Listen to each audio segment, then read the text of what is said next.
하나님의 말씀은 역대하 36장 1절부터 23절까지 교독하겠습니다. 그 땅에 백성이 요시야의 아들 여호아스를 세워 그의 아버지를 대신하여 예루살렘에서 왕으로 삼으니 여호아스가 왕 위에 오를 때에 나이가 23세더라. 그가 예루살렘에서 다스린 지 석 달에 애굽 왕이 예루살렘에서 그의 왕위를 패하고 또 그 나라에 은 100달란트와 금 1달란트를 벌금으로 내게 하며 여애굽 왕 느고가 또 그의 형제 엘리야김을 세워 유다와 예루살렘 왕으로 삼고 그의 이름을 고쳐 여호야김이라 하고 그의 형제 여호아스를 애굽으로 잡아갔더라. 여호야김이 왕 위에 오를 때의 나이가 25세라. 예루살렘에서 11년 동안 다스리며 그의 하나님 여호와 보시기에 악을 행하였더라. 바벨론 왕 느부갓네살이 올라와서 그를 치고 그를 쇠사슬로 결박하여 바벨론으로 잡아가고 느부갓네살이 또 여호와의 전 기구들을 바벨론으로 가져다가 바벨론에 있는 자기 신당에 두었더라. 여호야김의 남은 사적과 그가 행한 모든 가증한 일들과 그에게 발견된 악행이 이스라엘과 유다 열왕기에 기록되니라. 그의 아들 여호야긴이 대신하여 왕이 되니라. 여호야긴이 왕 위에 오를 때의 나이가 8세라. 예루살렘에서 석 달 열흘 동안 다스리며 여호와 보시기에 악을 행하였더라. 그 해에 느부갓네살 왕이 사람을 보내어 여호야긴을 바벨론으로 잡아가고 여호와의 전에 귀한 그릇들도 함께 가져가고 그의 숙부 시드기야를 세워 유다와 예루살렘 왕으로 삼았더라. 시드기야가 왕 위에 오를 때에 나이가 21세라. 예루살렘에서 11년 동안 다스리며 그의 하나님 여호와 보시기에 악을 행하고 선지자 예레미야가 여호와의 말씀으로 일러도 그 앞에서 겸손하지 아니하였으며 또한 느부갓네살 왕이 그를 그의 하나님을 가리켜 맹세하게 하였으나 그가 왕을 배반하고 목을 곧게 하며 마음을 완악하게 하여 이스라엘 하나님 여호와께로 돌아오지 아니하였고 모든 제사장들의 머리들과 백성도 크게 범죄하여 이방 모든 가증한 일을 따라서 여호와께서 예루살렘에 거룩하게 두신 그의 전을 더럽게 하였음에 그 조상들의 하나님 여호와께서 그의 백성과 그 거하시는 곳을 아끼사 부지런히 그의 사신들을 그 백성에게 보내어 이르셨으나 그의 백성이 하나님의 사신들을 비웃고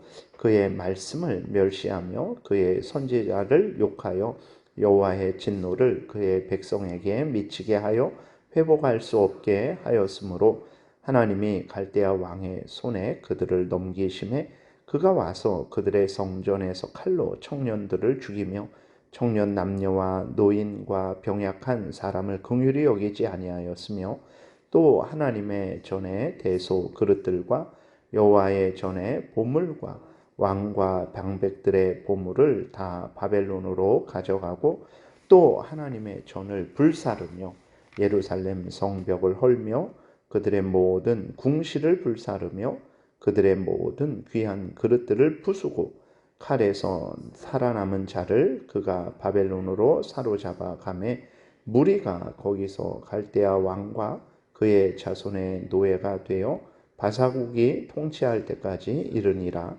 이에 토지가 황폐하여 땅이 안식년을 누림같이 안식하여 70년을 지냈으니 여호와께서 예레미야의 입으로 하신 말씀이 이루어졌더라. 바사의 고레스 왕 원년에 여호와께서 예레미야의 입으로 하신 말씀을 이루시려고 여호와께서 바사의 고레스 왕의 마음을 감동시키심에 그가 온 나라에 공포도 하고 조소도 내려 이르되 바사왕 고레스가 이같이 말하노니 하늘의 신 여호와께서 세상 만국을 내게 주셨고 나에게 명령하여 유다 예루살렘의 성전을 건축하라 하셨나니 너희 중에 그의 백성된 자는 다 올라갈지어다. 너희 하나님 여호와께서 함께 하시기를 원하노라 하였더라. 아멘. 기도드리겠습니다. 하나님 아버지 감사합니다. 이 시간 하나님 말씀을 전하고 듣습니다. 성령께서 역사하셔서 우리를 향한 하나님의 뜻을 잘 깨달아 알게 도우시고 또 하나님이 알려주시는 대로 믿고 따르게 도우소서. 감사드리고 예수 그리스도의 이름으로 기도드렸습니다. 아멘. 오늘 본문은 이제 역대하의 마지막 장인데 요시야가 죽고 남유다가 혼돈과 멸망 속에 빠지는 사건이 간략하게 기록되어 있습니다. 요시야가 죽고 결국 요시야의 아들들이 또 손자가 잠깐 왕이 되었다가 그 요시야의 아들 시드기야 때에 남유다가 완전히 멸망해서 70년 동안 예루살렘이 황폐케 되고 또 남은 사람들은 70년 동안 포로로 끌려가게 되는 거예요. 그러나 하나님께서는 한없는 용서와 또 자비를 베푸셔서 70년 후에 다시 이스라엘 백성들을 예루살렘으로 돌아오게 하시고 성전을 재건해서 하나님을 섬기는 은혜를 다시 허락해 주십니다. 그러니까 이 모든 사건들을 통해서 이제 바벨론에서 포로로 돌아온 이스라엘 백성들에게 바벨론에서 포로로 돌아온 것이 우연이 아니고 하나님이 용서하신 것이고 다시 회복시킨 것이라는 것을 분명히 알게 해서 그래서 바벨론에서 포로로 돌아온 백성들로 하여금 성전을 재건하고 하나님의 뜻을 이루는 삶을 살 것을 분명하게 알려주기 위해서 이 역대하를 기록한 것이라는 것을 우리도 또한 기억해야 되겠습니다. 본문에 보게 되면 이제 요시야가 죽고 아들 여호아스를 왕으로 세웁니다. 그러나 왕이 된 지 3달 만에 애굽 왕이 여호아스를 패비시켜요. 애굽으로 끌고 가고 형제 엘리야김을 왕으로 세우고 이름까지 요야김이라 이렇게 바꿉니다. 그러니까 완전히 그 한 나라인데 그 남유다가 한 나라인데 애굽 왕에 의해서 완전히 애굽 왕의 손에 이제 놀아나는 거죠. 애굽 왕이 마음대로 원하는 사람을 세우고 그 다음에 이름까지 바꾸어 버려요. 그래서 여호야김이 이제 11년 동안 다스립니다. 하나님이 보시기에 악을 행해요. 그래서 또 이제 이때는 바벨론 왕 느부갓네살이 여호야김을 이제 침략해서 또 패비시키고 바벨론으로 끌어갑니다. 그리고 그 아들 여호야긴을 왕으로 또 세워요. 여호야긴은 3달 동안 다스렸는데 그 사이에 하나님 보시기에 또 악을 행합니다. 그 해에 느부갓네살 왕의 부하가 2차로 침공해서 여호야긴을 포로로 잡아가고 숙부 시드기야를 또 왕으로 세워요. 그러니까 시드기야는 또 11년 동안 다스리는데 악을 행합니다. 예레미야가 함께하면서 하나님의 뜻을 알려주었는데도 불구하고 하나님의 말씀을 전혀 듣지 않습니다. 바벨론 왕이 이제 시드기야로 하여금 나를 잘 섬기면 이제 이스라엘 남유다가 평안할 것이다 라고 이렇게 이야기를 했고 또 하나님께 맹세하게 했어요. 하나님 뜻대로 바벨론 왕을 섬기겠다 하라라고 이렇게 맹세를 하게 했는데도 시드기야가 맹세를 어깁니다. 그리고 바벨론 왕을 배반해요.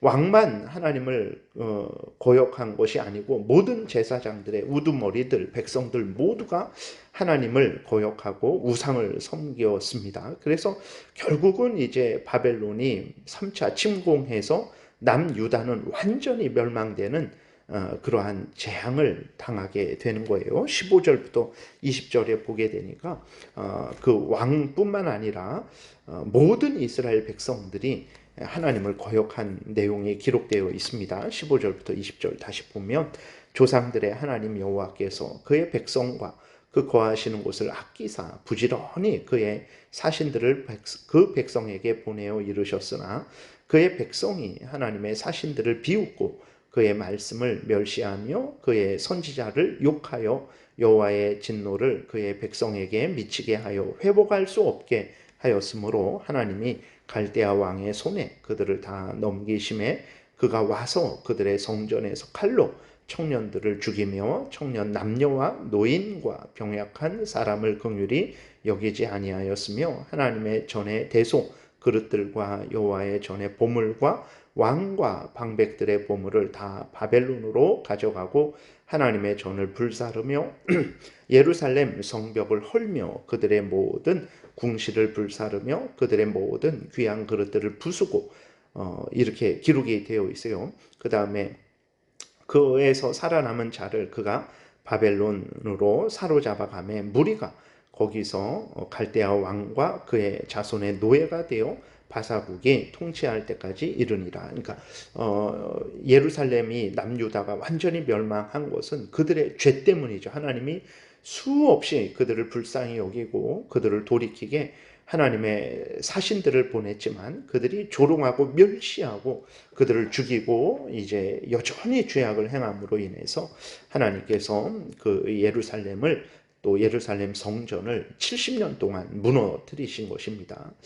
그러나 이제 하나님께서 또 이스라엘 백성들을 돌아보셨어요. 앞에서 말씀드린 대로 고레스 왕을 통해서 다시 유다로 귀환하게 하십니다. 이렇게 유다로 귀환한 것은 하나님의 은혜와 자비로 인한 것이고 하나님의 뜻을 이루게 하신 것임을 이제 돌아온 백성들에게 알려주는 것입니다. 괜히 예루살렘이 멸망하고 성전이 멸망한 것이 아니고 괜히 포로로 끌려간 것이 아니고 죄 때문에 그런 것이고 또 70년 만에 다시 돌아온 것도 우연한 것이 아니고 하나님이 용서하시고 다시 하나님을 경외하라고 그렇게 허락하신 것이다라는 것을 이 역대하 전체를 통해서 포로로 돌아온 백성들에게 알려주는 거죠. 그래서 이제 돌아온 백성들이 이제는 범죄하지 말고 하나님의 명령대로 성전을 재건하고 하나님이 이루시는 구원 역사에 동참할 것을 이제 분명하게 알려주는 것입니다. 이것은 오늘도 마찬가지예요.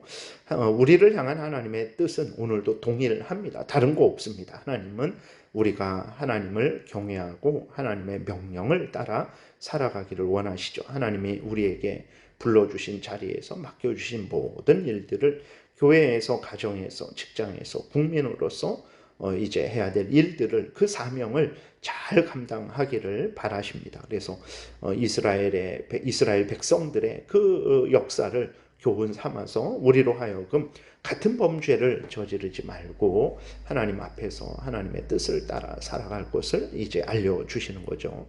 다시 한번 이스라엘 백성들의 역사를 교훈 삼아서 그들이 왜 흥하고 멸망했는지 그 원인이 어디 있는지 하나님을 경외하고 그 명령을 따르는지 아닌지에 있다라는 것을 우리가 다시 한번 명심하고 우리가 항상 하나님을 경외하고 그 명령을 따르는 삶을 살아야 되겠습니다. 기도드리겠습니다.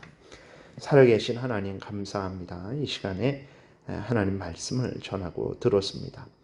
하나님 이 땅에서 하나님이 우리에게 원하시는 것은 하나님을 경외하고 하나님의 명령을 따라 살아가는 것이라는 것을 하나님이 불러주신 교회에서 또 가정에서 직장에서 대한민국에서 또 하나님이 맡겨주신 그 모든 일들을 잘 감당하는 것이라는 것을 늘 잊지 말고 힘들 때에든 아니면 평안하고 기쁠 때에든 변함없이 하나님을 경외하고 그 명령 따르는 우리 모두가 되게 도우소서.